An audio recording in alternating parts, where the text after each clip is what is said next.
कि एक चरवाहा था, जंगल में अपनी भेड़ लेकर के पहुंचा।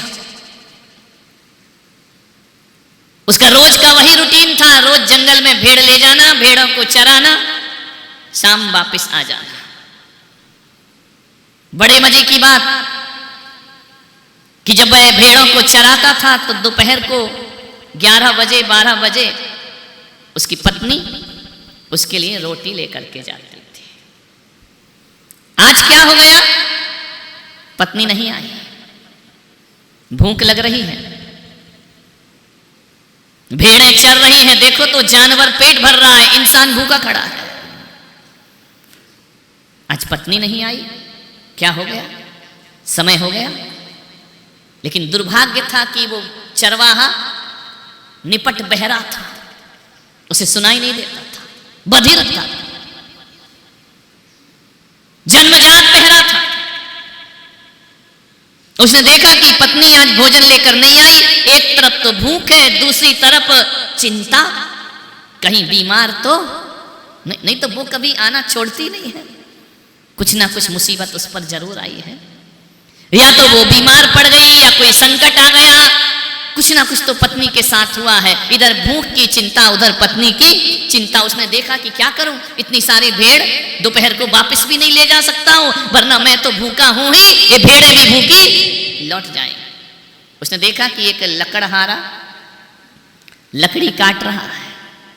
उसने कहा ये अच्छा है, चलो ये भेड़ लकड़हारे को सौंपता हूं और अभी जाता हूं और खाना लेकर वापस आता हूं, पत्नी को भी देख लूंगा, भोजन भी ले आऊंगा, भेड़ की रक्षा ही लकड़हारा कर देगा। गया लकड़हारे के पास, ओ भाई मेरी पत्नी आज भोजन लेकर नहीं आई है और मुझे भोजन करना है, घर ज्यादा दूर नहीं, मैं अभी जाता हूं अभी आता हूं, तुम मेरी भेड़ों का ध्यान रखना। दुर्भाग्य तो देखो, वो लकड़हारा भी बहरा, वज्र का बहरा, उसे सुनाई ही नहीं देता है। लकड़हारे ने सोचा कि ये मुझसे कुछ बोल रहा है, सुनाई तो उसे भी नहीं दे रहा है। उस लकड़हारे ने कहा कि मेरे पास गप लगाने का समय नहीं है, मुझे लकड़ी काटने दे, जा जा जा।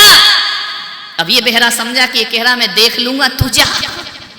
बेचारा दो बहरों के तो यही हाल होंगे। वो कह रहा कि जा, मेरे पास टाइम नहीं, मेरे पास वक्त नहीं, तू जा यहां से, मुझे लकड़ी काटने दे। वो समझ रहा है कि ये बोल रहा है कि तू जा आराम से, भेड़ मेरे हवाले कर दे।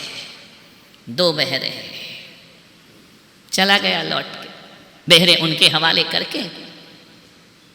थोड़ी देर बाद गया, घर गया, खाना आना खाया, पत्नी को देखा ठीक ठाक है, नहीं आई, कोई बात नहीं, थोड़ा सिर दुख रहा होगा, एक का दुख रहा है, चले गए कमरे में। ठीक है कोई बात नहीं, तू आराम कर ले, मेहनत हम कर लेते हैं।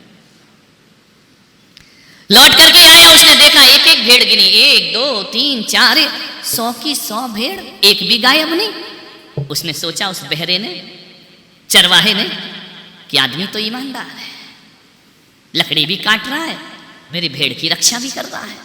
ऐसे सज्जन पुरुष आजकल मिलते कहां हैं? एक भी भेड़ गायब नहीं। देखो भ्रम देखो, जबकि उस बहरे को पता ही नहीं है कि मुझे करना क्या है, और ये बहरा कह रहा कि बड़ा सज्जन आदमी है, इसके जैसा इंसान नहीं मिलेगा। आज की दुनिया में परोपकारी मिलते कहां हैं? जो है वो सब स्वार्थी होते हैं। ऐसा देवता जैसा आदमी, चलो मुझे इसे धन्यवाद देना चाहिए। वो बहरे के पास गया, लेकिन फिर चरवाहे के मन में आया कि खाली धन्यवाद भी देना अच्छा नहीं है। 100 भेड़ें हैं, उनमें से एक लंगड़ी भेड़, इसको धन्यवाद में भेंट कर देता हूं। लंगड़ी भेड़, कई ऐसे कंजूस मक्खी चूस होते ना, जो नोट कहीं नहीं चलता वो मंदिर में चलता है। खाने के चावल अलग, पूजन के चावल अलग। ये कंजूसों की कहानी है। इससे मोक्ष पाना चाहते, ये मोटा चावल, सस्ता चावल, ये अक्षय पद चाहिए, इनको चावल में भेदभाव करते हैं। भगवान ने कहा था कि आत्मा और शरीर में भेदभाव करना, ये चावल में भेदभाव करते। एक बात बताओ, कभी भी दान देने का अवसर आए, तुम अच्छी चीजें देते हो या कचरा? जो यूजलेस दे दो, जो ना भावे आपको दे दो बहू के बाप को। ध्यान रखना, हम दानी हो जाएंगे। जो अपने को अच्छा नहीं लग रहा किसी को दे दे। एक्स्ट्रा का दान करते हो आप, विचार करिए। कहीं उपहार देना हो तो कचरे वाला देखते हो, मन की वृत्तियां हैं, ध्यान रखिए। अच्छा वाला थोड़ी देते हो, विचार करना। यदि कहा जाए ना पर्युषण पर्व है अब ये एक दूसरे को साड़ी प्रदान करे। एक बात ईमानदारी से बताना, जब अलमारी खोलोगे तो महंगी साड़ी दोगे या कचरा साड़ी दोगे? ईमानदारी से बताना। ये वृत्ति है। दे दोगे लाख रुपए की साड़ी, अरे वो दान वाली बांटने वाली ले आओ जरा, 200-250 रुपए की पकड़ा दो। बोले 250 रुपए दे के दानी में अपना नाम आ जाएगा। ये मन की वृत्तियां देखो, ये त्याग देखो, ये कैसा त्याग है, विचार करना। उसने कहा ऐसा करो, ये लंगड़ी भेड़ इसको गिफ्ट में दे दी जाए। अभी बहरा, इसे कुछ नहीं पता कि हो क्या रहा है। वो लंगड़ी भेड़ लाया, बोले तेरा बड़ा धन्यवाद है, तूने मेरी भेड़ की रक्षा करी, तेरे जैसे सज्जन पुरुष मिलते कहां हैं, ले तेरा धन्यवाद मानता हूं, रे भेड़ तुझे प्रदान करता हूं। अब लकड़हारा तो बहरा था, उसने कहा ये मुझ पे आरोप लगा रहा है कि मेरी भेड़ की टांग तोड़ दी। देखो बहरों की जिंदगी देखो। उसने कहा पागल है क्या, मैंने तो तेरी भेड़ देखी भी नहीं है, मैंने कोई टांग नहीं तोड़ी है। वो समझा कुल्हाड़ी लिया है तो आरोप लगा रहा है कि तूने मेरी भेड़ को लंगड़ी किया है। उसने कहा मैं भगवान की कसम खाता हूं, ये भेड़ मैंने लंगड़ी नहीं की। वो बहरा कह रहा तू ले ले, अरे ये मैंने कुछ नहीं किया, मैं तेरे हाथ जोड़ता हूं, मुझे तो पता भी नहीं कि क्या हो रहा था। दो बहरों की कहानी, एक आभार मान रहा है, एक अपराध मान रहा है। एक ने कहा भाई मैं तेरे पैर पड़ता हूं, हाथ जोड़ता हूं, इस भेड़ को मैंने कुछ भी नहीं किया है। बोले नहीं ये ले ले। वो समझा कि गुस्से में दे रहा कि तू संभाल ये लंगड़ी भेड़, मैं क्या करूंगा भेड़ का। वो धन्यवाद देने आया, दोनों में विवाद चलते रहा। मैंने नहीं किया, मैंने तेरी भेड़ को कंकड़ भी नहीं मारा। वो कह रहा है कि धन्य आप जैसा आदमी, ये भेड़ तो ले लो मेरे से, ये गिफ्ट तो ले लो मेरे से। अरे बोले मैं ध्यान रखना, मैं झूठ नहीं बोलता हूं, मैंने कुछ नहीं किया तेरी भेड़ को। उसने कहा कि आप जैसा सज्जन आदमी कहां मिलता है, मेरी पूरी की पूरी भेड़ सुरक्षित है। अब तू सुरक्षित बोल। वो बहरा सुने जब तो बहरे को तो सुनाई नहीं दे रहा है। कहते घंटों विवाद छिड़ गया, लकड़हारा और चरवाहा में झगड़े हो रहे हैं। अब समाधान कौन करे, दो बहरे बैठे हैं। एक थोड़ी देर बाद क्या हुआ, एक चोर घोड़ी चुरा करके लाया, रास्ता भटक गया। उस चोर ने सोचा इन लोगों से रास्ता पूछ ले। उस संयोग तो देखो वो चोर भी बहरा, 3 बहरे इकट्ठे हो गए। उस चोर को भी नहीं सुनाई देता। उसने कहा इनसे पूछ ले कि रास्ता कहां जाता है। उसने कहा ये रास्ता कहां जाता है। अब दोनों बहरे क्या सुन रहे हैं। दोनों बहरों ने सोचा कि चलो फैसला करो भेड़ का, पकड़ो इसको उतारो। अब वो चोर बहरा सोचा यार ये तो मुझे पकड़ रहे हैं, लगता घोड़ी इन्हीं की है। देखो बहरों की दुनिया तो देखो। उसने कहा देखो भाई जो भी मामला है मेरे से गलती हो गई, अपनी घोड़ी वापस ले लो। अरे एक भेड़ दे रहा है, एक घोड़ी दे रहा है, समझ में तीनों के कुछ नहीं आ रहा है। उसने कहा मैं तुम्हारे हाथ जोड़ता हूं, मुझे पुलिस के हवाले मत करो। एक बहरा कह रहा मेरी भेड़ ये ले ले, दूसरा कह रहा कि नहीं मैंने टांग नहीं तोड़ी है। सुन वो भी नहीं रहा है, फैसला क्या करेगा, वो भी बहरा का बहरा है, ध्यान रखना। वो बहरा भी कह रहा है घोड़ी ले लो। अब तीनों बहरे लड़ रहे हैं, ध्यान रखना। फैसला क्या होगा, क्या निर्णय होगा इन बहरों का, इन बधिरों का क्या बहरा होगा। कहते लड़ रहे हैं, एक वो भेड़ खींच रहा है, वो घोड़ी खींच रहा है, वो आभार व्यक्त कर रहा है। तीनों में विवाद हो रहा है, इतना विवाद। अरे सुने तो हल निकले ना, जब सुनते ही नहीं है तो हल कहां से निकलेगा।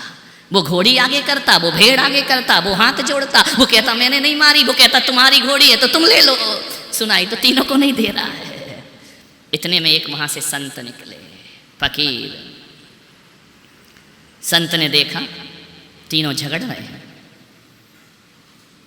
तीनों ने संत को पकड़ा कि महाशय फैसला करो। अब तीनों तो सुनते नहीं, संत तो सुनता था।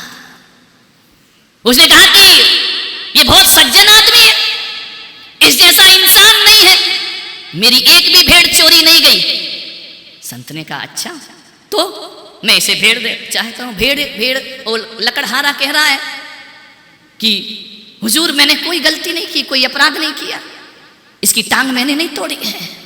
संत ने कहा ये दे रहा है और ये कह रहा मैंने टांग नहीं तोड़ी। इतने में चोर खड़ा हुआ, हुजूर फैसला कर दो, जिसकी घोड़ी वो ले लो, मुझे बख्श दो। संत ने कहा मामला क्या है। बोला इनकमिंग तीनों की बंद है, आउटगोइंग चालू है, ध्यान रखना। किस्मत तो देखो, संत भी। मैं प्रवचन तुम कर रहे कि हम कर रहे हैं। बहरा था, तुम ही बहरा कर दो उसको। संत का नियम था अखंड मौन, मौनी थे संत, बोलूंगा नहीं जिंदगी में। कैसी भी परिस्थिति आ जाए मौन नहीं तोड़ूंगा। अब तो समस्या और जटिल हो गई। अब फैसला कौन करे? 3 सुनते नहीं और 1 बोलता ही नहीं। अब कौन फैसला करे? किस्मत कहां कहां ले जाती है। अच्छा हुआ कि संत बहरा नहीं था, नहीं तो चौथी समस्या खड़ी हो जाती है। और चलो संत मौन भी ना होते तो बहरे कौन सा सुन रहे होते? वो तो सुनना ही नहीं था उनको। संत ने कहा क्या करूं, मामला तो बड़ा कठिन है हुमड़ जी, फैसला कैसे करोगे? 3 बहरा 1 गूंगा, गूंगा था नहीं वो हो गया, फैसला कैसे हो? जटिल समस्या उलझ रही है। वो संत ना भी बोले या बोले, उन बहरों को फर्क क्या पड़ता है? बोलता भी संत तो बहरा उसे सुनते ही नहीं। क्या किया जाए? संत समझ गए बहुत बुरी समस्या में फंस गए। संत ने चोर की तरफ घूर कर देखा, उसकी आंखों में आंखें डाली। संत मौन थे। और जो व्यक्ति मौन की साधना करता है उसकी आंखों में चमक पैदा हो जाती है। मालूम है किन की आंखों में तेज आता है, किन की आंखों में दृष्टि आदि रिद्धि प्रकट होती है? जो मौन धारण करते हैं, अखंड मौनी। और वो किसी पर निगाह उठा दे तो सामने वाले का जीवन बदल जाया करता है, क्योंकि जो बोलने की एनर्जी थी वो आंखों में चली जाती है, आंखों में तेज समा जाता है। संत ने नजर उठा के घोड़ी वाले को देखा, आंखों में आंखें डाली, बोले कुछ नहीं। घोड़ी वाला उस तेज को बर्दाश्त नहीं कर सका। इतना तेज, इतना प्रकाश। उसने कहा ये संत मुझ पर वशीकरण कर रहा है, या संत सम्मोहन मारण उच्चाटन कर रहा है। पसीना पसीना हो गया घोड़ी वाला। संत कुछ ना बोले, आंख भर के देखा। उसने झटपट घोड़ी उठाई और भागा। बाहर में जा, मुझे रास्ता नहीं पूछना है, मैं तो चला घोड़ी लेकर। चरवाहे को देखा, उसने अपनी कुल्हाड़ी उठाई, भागा। लकड़हारे को देखा, लकड़हारे ने कुल्हाड़ी उठाई, भागा। चरवाहे को घूर करके देखा, चरवाहा गई भेड़ लेकर भाग गया। समस्या का समाधान हो गया। संत कुछ ना बोले, ना विवाद में गए, ना संवाद में गए। संत ने केवल देखा और तीनों की वृत्तियां चेंज हो गई। संत हंसे कि क्या करें इन बहरों के साथ। और हकीकत में मैं इस दुनिया को देखता हूं, आपको देखता हूं, तो ऐसा लगता है कि मैं बहरों के बीच में बोल रहा हूं। वो बहरे 3 नहीं थे। जितने बैठी ना दुनिया, ये सब बहरी है। ये सुनती थोड़ी है, कुछ भी कहें कोई सुनता थोड़ी है। करना आदमी को वही है जो उसे करना है। इसलिए महावीर संन्यास लेते ही मौन हो जाते हैं, क्योंकि बोलने से कोई मतलब नहीं, बहरों को प्रवचन देने से मतलब नहीं। अभी ऐसा सिर हिला रहे हो बहरों, मैं समझ रहा हूं तुम सुन रहे हो, क्या मालूम क्या सुन रहे हो, क्या देख रहे हो, क्या सोच रहे हो, क्या विचार कर रहे हो। मुझसे मत पूछिए मेरे व्यापार के बारे में, मुझसे मत पूछिए मेरे व्यापार, मुझसे मत पूछिए मेरे व्यापार के बारे में। कंगी बेचता हूं गंजों के बाजार।